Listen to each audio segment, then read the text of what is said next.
मध्ये आरंगावे ठिकाणी बिबट्यामध्ये जखमी झालेला एक बोर याची विचारपूस करण्यासाठी शेतकरी संघटनेच्या वतीने प्रतिनिधी म्हणून मी या ठिकाणी त्यांची तब्येती विचारपूस करण्यासाठी या ठिकाणी आलेलो आहे। काल संध्याकाळी मॅडम आम्ही या ठिकाणी येऊन गेलेलो आहे, परंतु बिबट्याच्या बाबतीत वन मंत्री असतील किंवा वन विभाग असेल हा अतिशय निष्क्रिय आहे असा आमचा तुमच्यावरती आरोप आहे।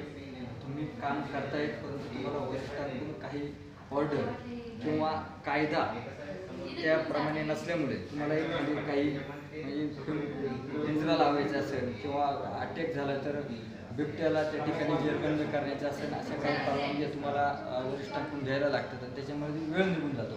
पण अशा वेळेमध्ये आमचा जर एखाद्या कुटुंबातील जर समजा करता माणूस जर गेला तर त्याचे तुम्ही किती पैसे दिले तर ते नुकसान न भरून येण्यासारखं आहे। त्यामुळं आमची तुम्हाला विनंती आहे, तुम्ही तातडीने अहवाल त्या ठिकाणी वरिष्ठांना सादर करावा।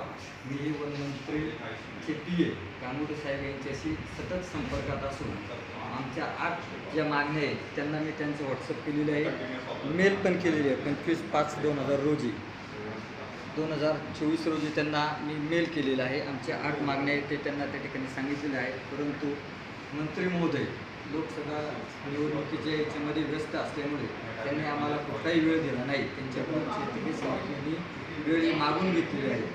सदर घटनेची जर समजा त्यांनी दखल घेतली नाही तर येणाऱ्या काळामध्ये कुठलेही निवेदन न देता किंवा कुठलीही सूचना न देता आम्ही त्यांच्या मंत्रालयावरती असणाऱ्या ऑफिसमध्ये भव्य स्वरूपाचा त्या ठिकाणी घंटानाद मोर्चा करून त्या ठिकाणी आम्ही आंदोलन करणार आहोत। शेजारीचा असलेल्या त्यांच्या त्या ठिकाणी जो जलाशय आहे त्या जलाशयामध्ये आम्ही जलसमाधी आंदोलन त्या ठिकाणी तीव्र प्रकारचं करू, याची वनमंत्र्यांनी दखल घ्यावी।